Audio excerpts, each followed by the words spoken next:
pessoas que já atuam em políticas públicas no Estado, professor César, de vários órgãos, da Polícia Civil, da Polícia Militar, Corpo de Bombeiros, da SPS, do CDH, Defensoria, agentes penitenciários, né? Então, assim, um grupo muito rico, né? E a gente aprendeu muito com essa troca. Os procuradores também, sim, o promotor de justiça, procuradores, né? Do Estado, procurador do Estado também, da Bahia, de outros estados. Então, assim, a gente teve uma troca muito, muito grande. E a gente, na verdade, conduziu o trabalho da seguinte forma: nós nos dividimos em 5 grupos, cada grupo com em torno de 5 a 6 pessoas, e cada grupo desenhou ao longo dos dias uma proposta. Nós decidimos ontem, na apresentação em plenário interno entre as 5 propostas, trazer para vocês hoje 3 propostas. Então foi votado pelos participantes 3 propostas. E eu queria não deixar de citar as outras 2, professor, só citar, porque foram todas muito bem feitas, trabalhadas assim com muito esmero. E eu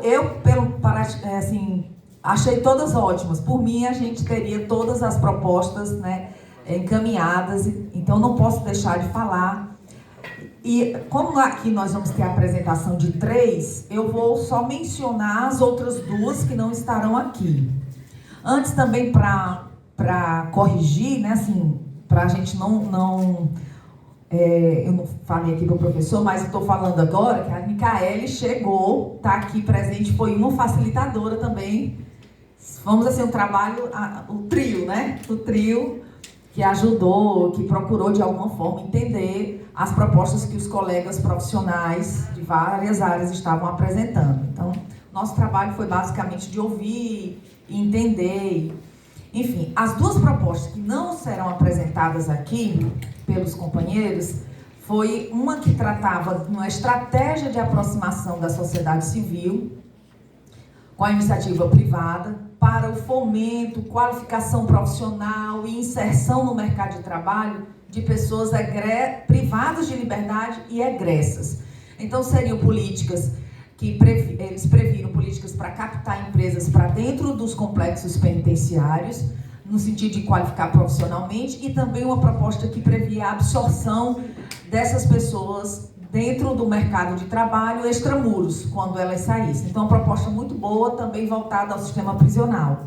E a outra proposta é um grande call center que congregasse todos os setores, todos os órgãos públicos de acesso a direitos no estado do Ceará, em uma só plataforma. Eu achei muito interessante porque a gente chegou à conclusão, professor César, que muitos de nós que atuamos no serviço público, às vezes desconhecemos algumas outras atividades e serviços do próprio Estado. Então, portanto, se nós que estamos nesse Estado, às vezes desconhecemos, que dirá as pessoas da sociedade e cidadãos de um modo geral. Então, essas 2 propostas não estarão sendo apresentadas aqui, mas para quem tiver interesse em dialogar, em conhecer, nós temos membros do nosso GT que pode explicar, pode falar, e essas propostas também são apresentadas ao curso.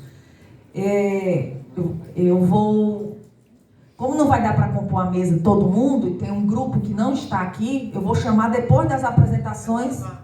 Camille já chegou, né? Certo, então pronto. Tá. Não estava ali vendo, Camille. Então pronto. Então eu vou passar a palavra para a professora Rosa, para ela passar a impressão dela. Micaele também, se quiser se fazer presente aqui. Então pronto. Então eu espero que vocês gostem e muito obrigada pela oportunidade. Bom dia a todos. Esse é o meu segundo participação no curso, professor César. Eu estava dizendo que ele é o catalisador de todas as tribos, né? Um pouquinho antes dessa mesa, né? Eu realmente, como eu não sou do serviço público, né? Eu sou da academia, eu sou advogada, etc. Para mim é muito enriquecedor a participação, a facilitação nessas oficinas. Então, a passada de 2 anos atrás e essa.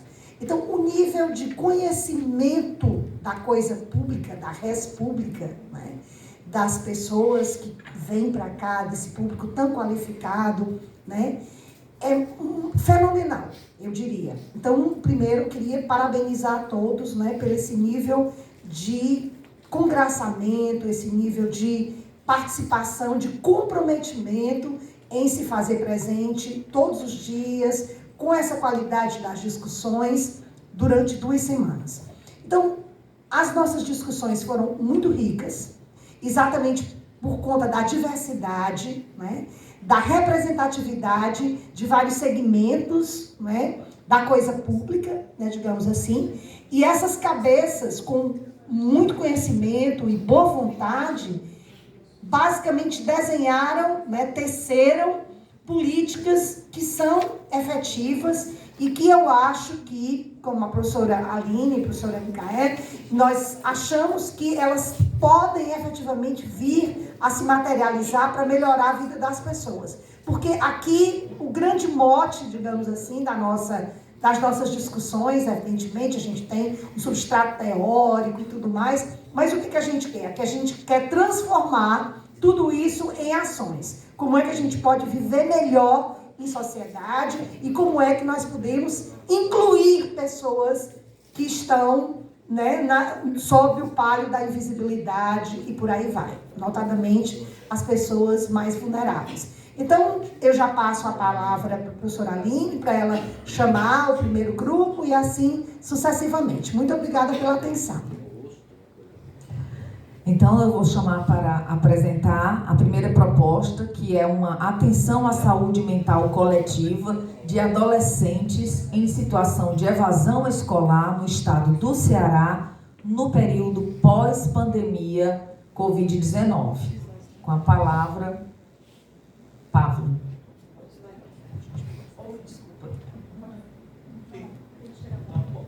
A política de acolhimento? Não, tá. Essa é Da evasão escolar. É saúde mental. Desculpa. Pode. É o slide tá errado, por isso.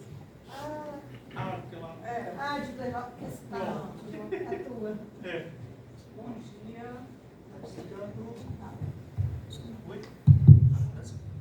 Bom dia a todos, a todas e a todos. O meu nome é Pavla. Como a professora Aline falou, foi um grande debate, foram 3 dias de ideias maravilhosas e pessoas que realmente atuam e têm uma experiência muito prática. A nossa proposta de atuação ela foi feita por uma equipe, né? Essa, na verdade, é um trabalho que é apresentado, mas que, com muitas mãos, com muitas cabeças pensantes. E foi composta pela Andréa, pelo Chalderson, pela Cláudia Bittencourt, pela Emily, pelo Ítalo e por mim. E o tema... Pode passar, por favor? Peço desculpa pela falha na voz, mas é porque eu sou asmática e tive uma crise ontem. É saúde mental coletiva de adolescentes em situação de evasão escolar no estado do Ceará no período da pandemia do Covid-19. E aí a gente pensou no público-alvo adolescentes de 12 a 18 anos incompletos, seguindo o ECA, né? Matriculados em escolas públicas e estaduais, em situação de evasão escolar, de abandono escolar, ou seja, eles foram matriculados e abandonaram a escola no estado do Ceará e mais especificamente em lugares residentes de microterritórios com alto índice de violência, de crimes violentos letais intencionais. E por que a gente escolheu os crimes violentos letais? Porque há pesquisas no estado do Ceará com relação a esses crimes. Então é possível que a gente faça esse recorte especificamente com relação aos crimes letais. E a problemática em si, analisando a situação do nosso país, o Unicef realizou uma pesquisa muito recentemente sobre sobre a questão, essa primeira foi a evasão no Brasil, sobre a questão da saúde mental em adolescentes. Então, se tem se divulgado amplamente sobre a questão da saúde mental nos últimos anos, principalmente no período pós-pandêmico. E o Unicef tem uma pesquisa sobre a situação mundial da infância, e ela trouxe que 1 em cada 6 meninas ou meninas entre 13 e 19 anos no Brasil tem apresentado um sofrimento psíquico, inclusive com autolesões e com pensamentos suicídios e tentativas de suicídio. Então, isso tem sido divulgado amplamente pela mídia, mas nós temos pesquisas realizadas pelo Unicef. E o Unicef também fez uma pesquisa sobre a situação escolar, sobre a situação da evasão escolar, e ele traz, no estado do Ceará, especificamente, dados muito relevantes de mais de 135 mil crianças e adolescentes em situação de evasão escolar. Então, a gente trouxe essa problemática a partir da situação, para a gente fazer esse recorte da evasão escolar, juntamente com a questão da saúde mental na adolescência. E aí, nesse contexto, nós temos algumas problemáticas. A necessidade de ações que promovam a saúde mental do público-alvo, de adolescentes, em decorrência da insuficiência da rede de atenção psicossocial. É o que se chama RAPS. Quem não sabe, RAPS é composto pelos Centros de Atenção Psicossocial, pelas comunidades terapêuticas, enfim, toda a rede de atenção psicossocial. E, infelizmente, especificamente com relação à adolescência, nós temos uma lacuna imensa, porque esse adolescente pode ser atendido pelo CAPS infantil, inicialmente, e a partir de 16 anos pelo CAPS geral. Mas nós temos uma falta de profissionais imenso. E aí nós precisamos trabalhar nessa perspectiva mais comunitária. Então, dessa insuficiência, também aliada à evasão escolar, a esse abandono escolar, principalmente no período pós-pandemia, e o adoecimento psíquico, né?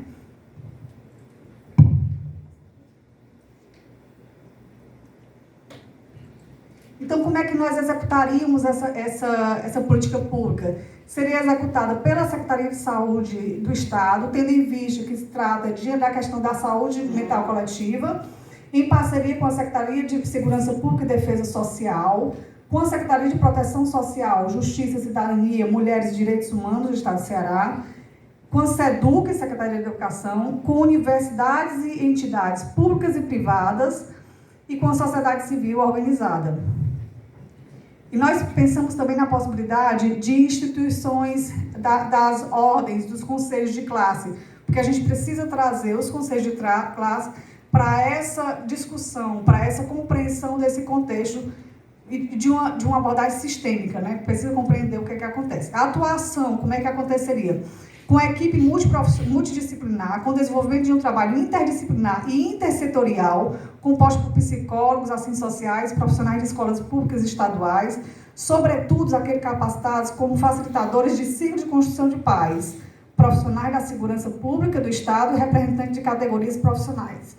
Então, por que a gente pensou na questão do ciclo de construção de paz? Um dos carros-chefes do nosso Estado, a atual governadora e ex-vice-governadora, ela tem um trabalho de difusão da cultura de paz. Existe hoje no estado do Ceará uma coordenadoria de cultura de paz. E aí a governadora, antes como vice e agora como governadora, tem difundido a metodologia do ciclo de construção de paz. Eu acredito que muitos conhecem, mas o que é o ciclo de construção de paz?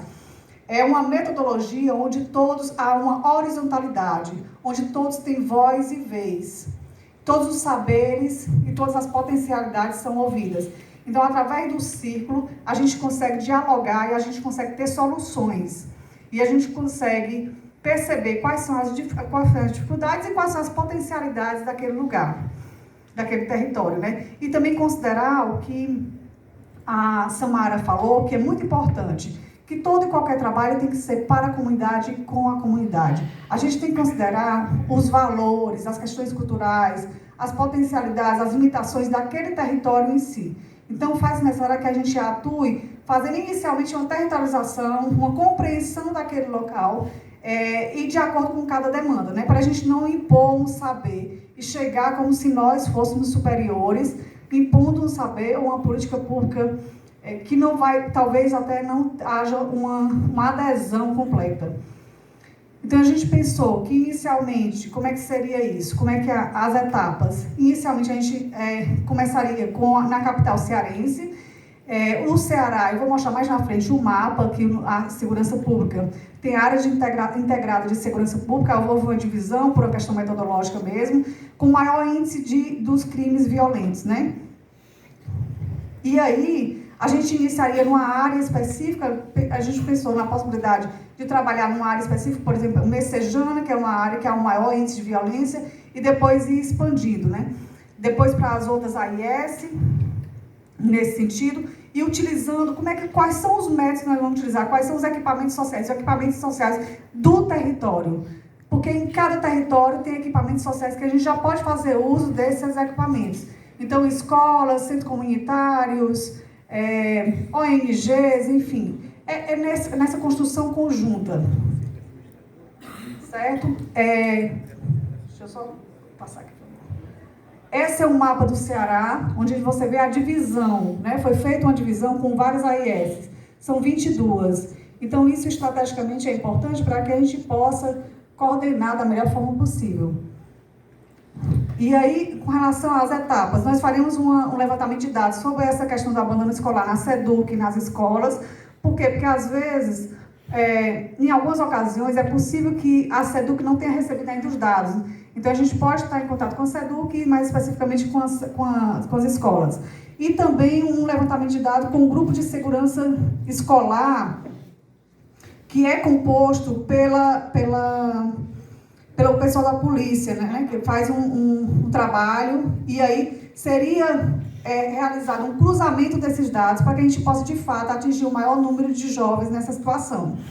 Posteriormente, de posse desses dados, seria realizada uma visita por assistente social e um agente de segurança, visando a análise da dinâmica familiar e sensibilização acerca do programa. Por que a gente considera o agente de segurança? Cada vez mais nós temos que ter uma polícia e as pessoas da segurança pública mais próximas, mais voltadas para a comunidade, de forma não repressiva, mas de fato, que nos traga uma confiança, um zelo pela comunidade. Então, para isso, existe já o Comando de Prevenção e Apoio da Comunidade, o COPAC, da Polícia Militar, que faz um trabalho que já vem sendo realizado, e aí nós poderíamos utilizar já desse saber, mas também ampliando para outras, inclusive para a Guarda Municipal, enfim. Acredito que a gente pode estar acolhendo a todos e juntos podendo fazer um trabalho mais de coletividade. Seria feita essa visita domiciliar para a gente compreender essa dinâmica familiar e, posteriormente, um estudo das famílias e um levantamento das demandas. E aí, de posse desses dados, a gente faria encontros com a comunidade, encontros com esses jovens, encontros com as pessoas envolvidas nessa problemática, com o uso da construção, do Sítio de Construção de Paz, por isso que a gente falou lá, e hoje no estado do Ceará, inúmeros professores já capacitados com o Sítio de Construção de Paz. Então, é plenamente viável que a gente possa estabelecer isso. E aí, as equipes parceiras também podem estar atuando, já que a gente falou que é com a comunidade, então todos, e juntos com a comunidade, a gente faz planejamento das ações. Porque eu não vou dizer que vai ter um atendimento psicológico, ou que vai ter círculo de construção de paz, ou que vai ter terapia comunitária. Nós temos uma potencialidade imensa no Ceará. Temos várias terapias integrativas, várias pessoas capacitadas, como temos o Projeto 4 Varas, temos o Movimento de Saúde Mental, mas eu não posso chegar e impor o meu saber. Eu preciso ouvir dessa comunidade, quais são as necessidades, quais são as demandas, para que a gente possa construir juntas as ações. E aí foi feita uma pergunta pela professora, caso haja necessidade, caso eu seja uma jovem que estou ali com demanda latente, eu já estou precisando, então a gente pode fazer uma parceria junto com as clínicas escolas, no termo de cooperação técnica, e também encaminhamento para a rede já existente, como eu falei, dos CAPs. E aí pronto, a partir desse levantamento, a gente faz posteriormente esse monitoramento, que é um termo que se utiliza, um acompanhamento, e aí juntos a gente vai construir em cada território as ações. Obrigada.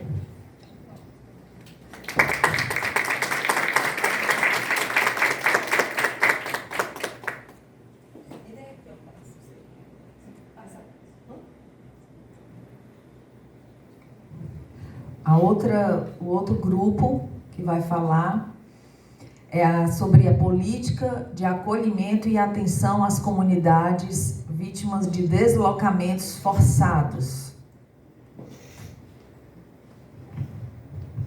Bom dia. A gente inicia a nossa apresentação de antemão já agradecendo, né, a quem teve essa iniciativa de criar o evento, de trazer essa proposta. Foi um momento muito enriquecedor para o nosso grupo, porque nós tivemos uma reunião de pessoas, parece que foi combinado, né, de trazer um de cada órgão para dar a sua colaboração. Né, nós tivemos a presença aqui, nosso amigo João, né, baiano, que deu a sua parcela de colaboração. Mineiro, baiano, pernambucano, vários estados. Tivemos a Tenente Bruna, do Corpo de Bombeiros, por ser integrante da Defesa Civil, colaborou bastante com essa experiência que ela tem nessa questão de desastres. Meu amigo Franklin, né, dentro da sua seara de trabalho, né, justamente nessa questão da assistência social. Tivemos a figura do Narciso, né, que infelizmente não está aqui presente, mas que inclusive foi o pontapé inicial da proposta, né, foi quem trouxe a ideia para o grupo, e a partir da ideia inicial iniciamos a construção da política pública. Eu, né, Capitã Landim, que atualmente sou da Academia Estadual de Segurança Pública, a nossa amiga Sueli, né, que também infelizmente não está presente, mas colaborou bastante por ser uma pessoa que está em uma ampla atividade junto às comunidades, desenvolvendo os trabalhos com as crianças. Inclusive, foi uma pessoa que serviu para enriquecer muito o debate dentro dessa temática, né, escolhida. O tema que foi proposto foi a política de acolhimento e atenção às comunidades vítimas. A Carlota, né, infelizmente também não está aqui presente, mas é uma pessoa que tem muito conhecimento nesse trabalho de desenvolvimento de projetos, políticas públicas. Os círculos de paz também, que ela tem capacitação lá da vice-governadoria, tem muito essa vivência também. Sim, né, dando continuidade. O tema proposto surgiu de uma demanda trazida pelo Narciso, questão de intolerância religiosa dentro de uma comunidade, né, pessoas que estavam sendo forçadas pela questão da escolha religiosa a sair da comunidade porque o crime, né, quem estava ali, digamos, sob o domínio do território, não gosta da religião, né, que vem sendo aplicada por aquelas pessoas. Mas aí a gente viu que o problema é muito maior, não é só a intolerância religiosa. Na verdade, é toda uma comunidade, né, que ali, direta ou indiretamente, vem a ser afetada por essa prática do crime organizado, né? Que se eles não vão com a sua cara, ou se eles veem ali em você um potencial ameaça à comunidade, ao que eles fazem na comunidade, eles forçarem o seu deslocamento sob uma ameaça de ali causar um dano a você ou a um familiar. Aí a gente identificou como público-alvo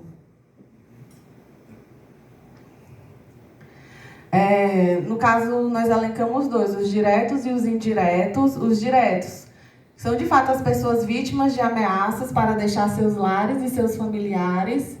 E os indiretos, as demais pessoas da comunidade. Porque ali, quando a gente tem uma ação como essa, não é só aquela pessoa que está sendo afetada, é toda a comunidade. Porque ali gera um sentimento de temor, né? Quem vai ser o próximo?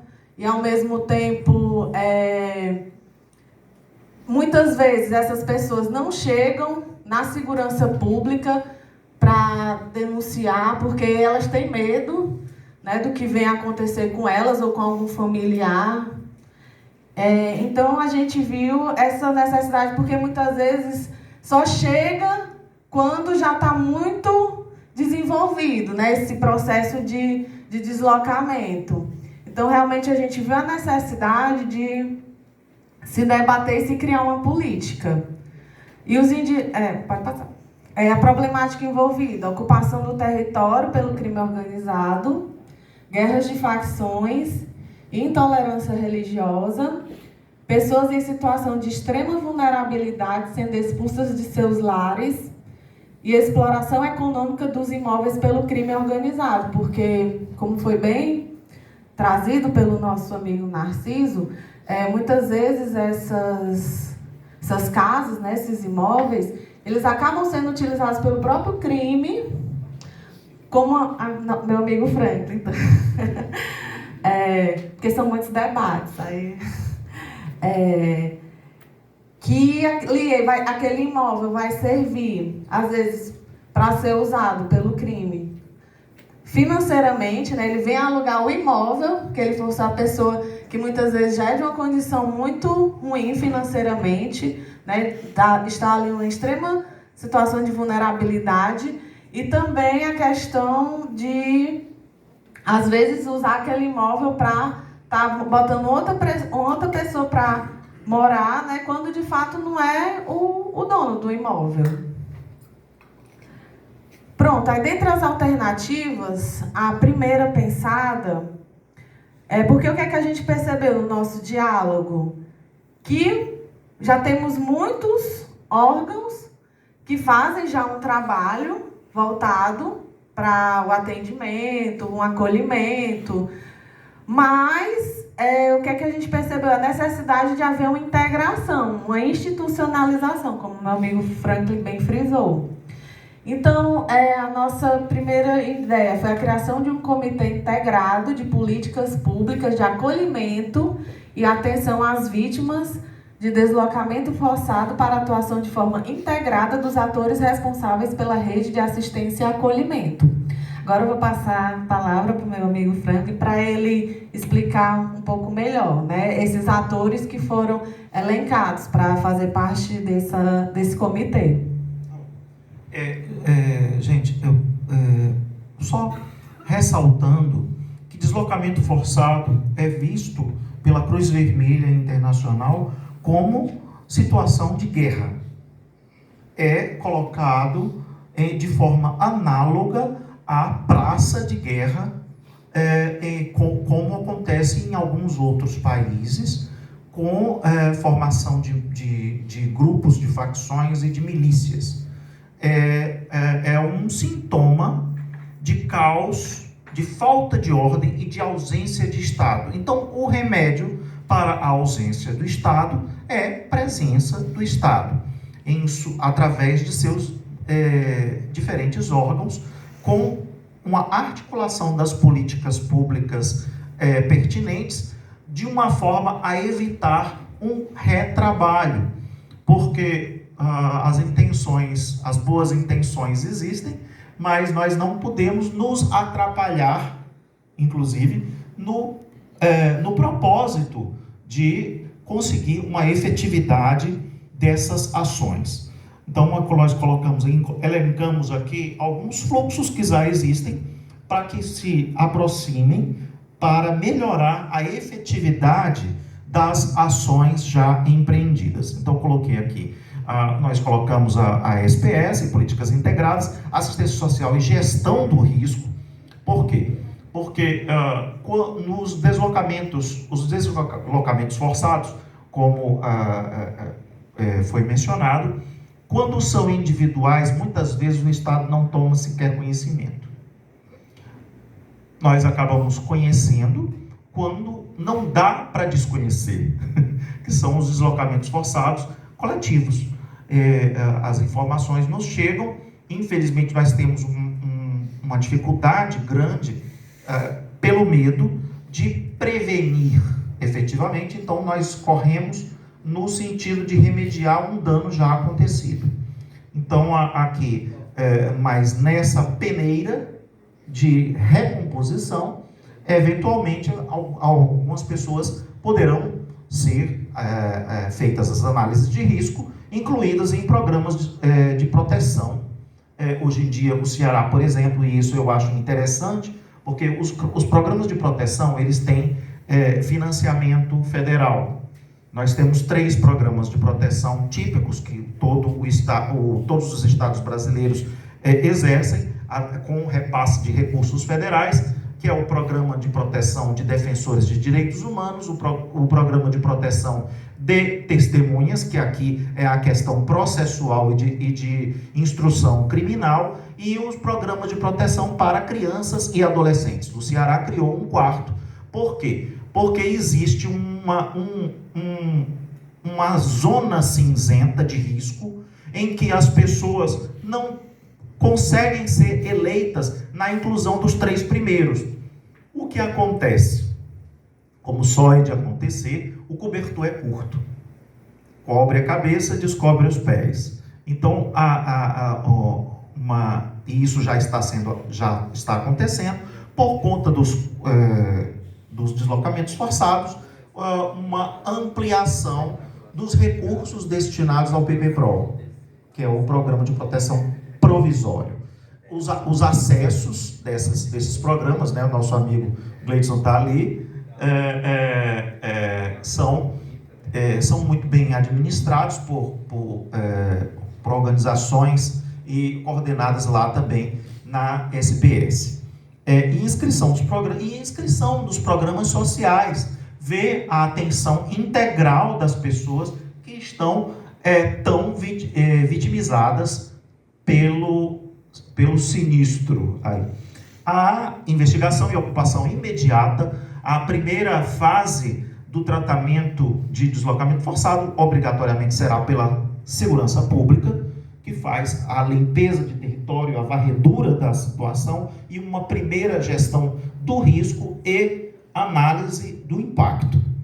O Ministério Público, obviamente, no sentido da tutela dos vulneráveis e a análise posterior das questões criminais, né? A Defensoria Pública, porque quando falamos da atenção integral, e nisso a assistência social é fundamental, porque tantas vezes no CRDH nós recebemos uma pessoa que vai atrás de uma orientação de como preencher um documento e você puxa um fio e vem uma peruca de problemas. E a realidade é muito criativa e tudo tem que ser devidamente encaminhado. Logo, quem fará quem trabalhará e muito, Defensoria Pública, sempre. A Casa Civil nós incluímos como pela sua vocação de articulação política dentro dos equipamentos do Estado e, inclusive, no diálogo interinstitucional com os municípios, porque os municípios é que cuidam sempre da questão mais local. A ausência de Estado, ter luz e limpeza pública tem um poder simbólico muito grande. A segurança pública, ela trabalha muito com símbolos. As pessoas trabalham com símbolos, elas reagem emocionalmente também ao que elas compreendem. Então, representantes dos setores da habitação e infraestrutura, vê o problema da moradia, o problema de ter um teto é fundamental. Iluminação pública, limpeza, lazer, pertencimento, uma comunidade pacificada.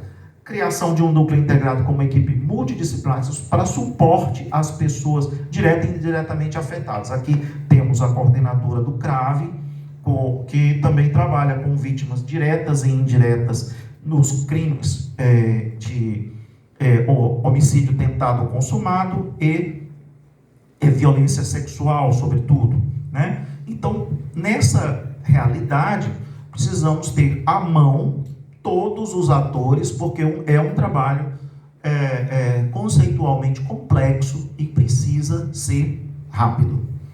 realização de convênios com as universidades particulares, claro, se o trabalho é tão hercúleo, nós precisamos de mãos. E essas mãos precisam estar integradas. Por isso, essa é a finalidade. A finalidade da nossa proposta é simplesmente de que facilitar a resolução do problema, que a gente não saia, como dizem, né, catando não fique a solução no celular de alguém, sai ligando para fulano, ciclano, beltrano, mas que as instituições estejam articuladas, falando a mesma língua e com uma centralidade da resolução do pós-acontecido. A ocupação dos espaços públicos de forma que facilite o acesso a praças, incentivando a educação, o esporte, a cultura, e de forma a prevenir a violência e o crime na comunidade. E por fim, a gente trouxe essa frase que a gente acha que vem a resumir toda essa proposta de política pública. Sonhos são gratuitos, mas transformá-los em realidade tem um preço. Muito obrigada.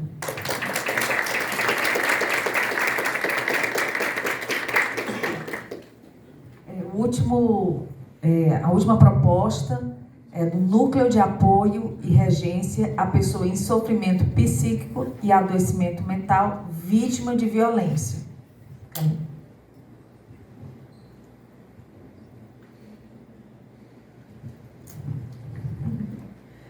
Bom dia a todos, a todas e a todes.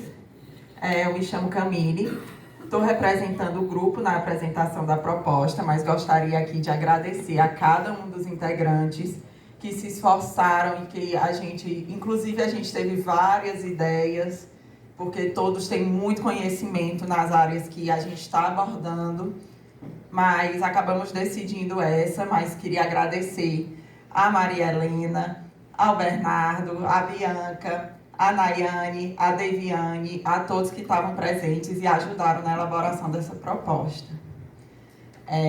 O tema abordado pela gente, o eixo foi saúde mental, e o nome do núcleo que a gente projetou para a implantação seria Núcleo de Apoio e Referência à Pessoa em Sofrimento Psíquico e Adoecimento Mental que tenha sofrido uma violência, que tenha sido, em virtude disso, vítima de alguma violência. E aí, qual é o diferencial dessa proposta? A gente sabe que os serviços de apoio de saúde mental, os serviços públicos nesse sentido, eles têm um gargalo no seguinte ponto: apoio a longo prazo. São muitas pessoas que precisam.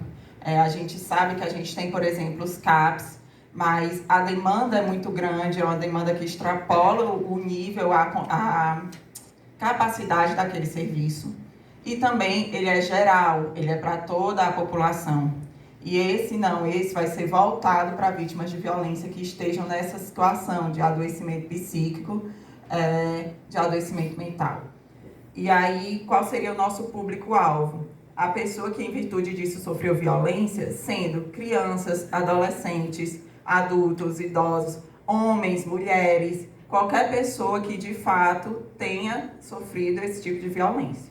E aí, o diferencial é que a gente pensa que a gente vai conseguir levar a esse público um serviço de apoio psicológico, psiquiátrico e, dentre outros profissionais que eu vou listar aqui também no decorrer da apresentação, um serviço a longo prazo.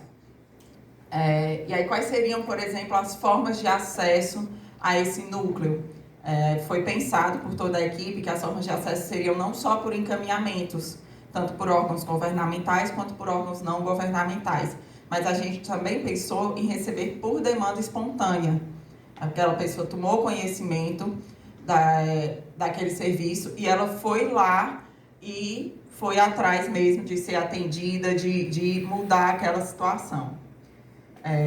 E aí, mas precisa de algum diagnóstico daquele adoecimento mental ou precisa de alguma comprovação daquela violência? Não. Isso vai caber à equipe técnica, tanto durante o acolhimento daquela pessoa, o acolhimento, aquele primeiro contato, aquele primeiro atendimento, onde serão escutadas as demandas, onde serão feitos tanto os acompanhamentos internos quanto os possíveis encaminhamentos que possam vir a surgir. E aí que vai ser detectado se aquele caso é um caso de permanecer naquele núcleo, se não é, e quais são as alternativas que estão disponíveis para aquele público, para aquela pessoa que nos procurou. É importante mencionar também que essas vítimas que vão ser atendidas não vão ser só as diretas. A gente também vai ter aqui, né? Eu já estou assim, já... Teremos também o serviço para as vítimas indiretas, o mesmo serviço. Claro que voltado para as peculiaridades e para as necessidades de cada um. A gente precisa entender que quando a gente fala de vítimas de violência, quando a gente fala de pessoas vulneráveis, quando a gente fala dos excluídos, dos marginalizados, cada caso tem que ser visto como um caso. Apesar da enorme quantidade de demandas, em contrapartida ao número de profissionais que tem para atuar nelas, a gente não pode chegar a uniformizar aquele atendimento e tratar todos da mesma maneira, sem perceber quais são as peculiaridades de cada caso e como a gente deve abordar cada uma dessas pessoas e dos seus núcleos familiares, as vítimas diretas e indiretas também. E aí a gente pensou numa equipe multi, assim, composta por psicólogos, psiquiatras, terapeutas ocupacionais, psicopedagogos, pedagogos, na verdade, educadores físicos, assistentes sociais e pensamos também em nutricionistas compondo essa equipe, porque a gente sabe que precisa abarcar aquela situação como um todo, assim, na medida do possível. Mas teriam todos esses serviços, seria um espaço, né, pensado primeiramente para Fortaleza, mas toda a equipe decidiu em conjunto que a gente pensaria num núcleo que estaria não só em Fortaleza, mas também em Sobral, em Juazeiro do Norte, na Cariri, em Limoeiro, e em locais estratégicos e acessíveis, locais centrais e acessíveis. A gente tem que levar em consideração que muitas pessoas, eu trago até um pouco da vivência do próprio CRAV, do Centro de Referência e Apoio à Vítima de Violência, que muitas pessoas elas não têm condições de acessar um meio de transporte ou de se deslocar, ou até mesmo de conseguir localizar onde está aquele local. Então, é muito importante que tenha também essa análise de aonde será implantado. E aí a nossa problemática é essa, em virtude da carência desses serviços de saúde mental a longo prazo no Estado. E o local foi pensado da seguinte maneira: teriam salas de atendimento especializadas, tanto para o atendimento de crianças e adolescentes, como também dos adultos, idosos, frisando que é voltado tanto para homens quanto para mulheres também. É muito importante essa informação. Vou puxar um pouquinho aqui para o CRAV, por exemplo. Lá, muitas vezes, é confundido como um órgão que atende apenas o público feminino. E não é dessa forma, né? Na verdade, a gente atende uma gama ampla de públicos, a gente atende desde adolescentes até idosos, né? O requisito, de fato, é a violência, é aquela análise de escopo que a gente precisa fazer. Mas, enfim, voltando aqui para a proposta, o foco desse serviço não é não é só o apoio psicológico, o apoio psicossocial, psicopedagógico, o apoio de toda a equipe técnica. É também trazer para aquela pessoa e para a família, quando possível, a reinserção na sociedade. O que seria essa reinserção? Buscar convênios com universidades, buscar convênios com empresas, buscar convênios com cursos de formação, para que aquela pessoa ela possa, se ela ainda não começou, iniciar os estudos, caso tenha interesse, ou se começou e precisou parar em virtude dessa situação, que ela possa retomar. No mercado de trabalho também a gente sabe que é muito importante que a pessoa tenha a sua própria dependência, que ela tenha a sua autonomia. Então a gente precisa fortalecer essa autonomia do indivíduo e fortalecer também os laços que ele tem com a rede de apoio. A rede de apoio familiar, e nos mostrarmos como também uma rede de apoio, um serviço que vai ajudá-lo, né, nesse processo de superação, de ressignificação da violência. E aí, além do espaço composto pelas salas de atendimentos especializados também, e pensando em toda essa temática, Também teria que ser necessário que brinquedotecas, espaços para que sejam realizadas terapias integrativas, um espaço para que possa ter a atuação adequada dos profissionais da nutrição, da terapia ocupacional, do educador físico, um espaço que aquela pessoa possa fazer atividades junto com os seus familiares ou com quem ela considere como uma rede de apoio, espaço para o atendimento psicológico, enfim, N espaços específicos e integrativos para que ali seja realmente um centro, um núcleo de referência e apoio para aquela pessoa. E aí seria uma proposta que teriam como órgãos responsáveis, né? Foi pensado tanto a própria Secretaria de Proteção Social, como também a Secretaria de Saúde, voltado para o tema de saúde mental. Então, assim, deixa eu ver se eu esqueci mais algum detalhe, mas não, de fato é isso. Então, foi nessa proposta que nós pensamos, né? Seria um sonho, como foi a frase dos colegas, seria um sonho que fosse implantado dessa forma. A gente que atua com apoio psicológico, por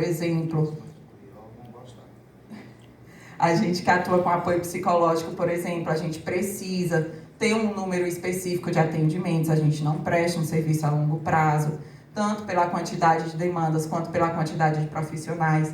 Outras instituições que também atendem esse público não conseguem, não podem prestar também a longo prazo, então seria, quando acaba aquele quantitativo de atendimentos, para onde que aquela pessoa vai ser atendida? A gente vai encaminhar para algum órgão que possa interromper aquele processo terapêutico pela demora da inserção daquela pessoa? Não. Então, seria maravilhoso que fosse uma proposta que fosse levada adiante, e é isso. Muito obrigada a todos.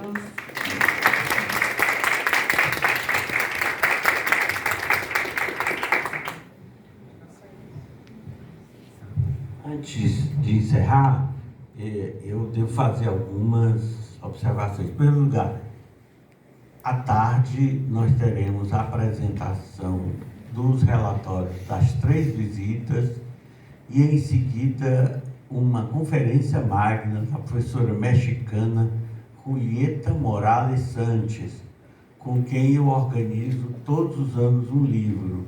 Vocês não devem perder. Moça extremamente jovem, que com menos de 32 anos já tinha 2 doutorados, né? Minha amiga pessoal. Ela enviou a gravação. Nos eventos anteriores ela esteve presente. Essa pandemia, vocês sabem, mudou muita coisa, né?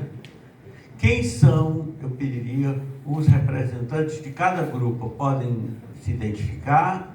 Temos aqui da creche.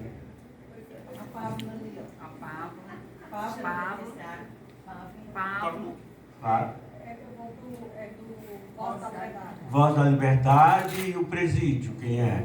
Ótimo, Flávio, né?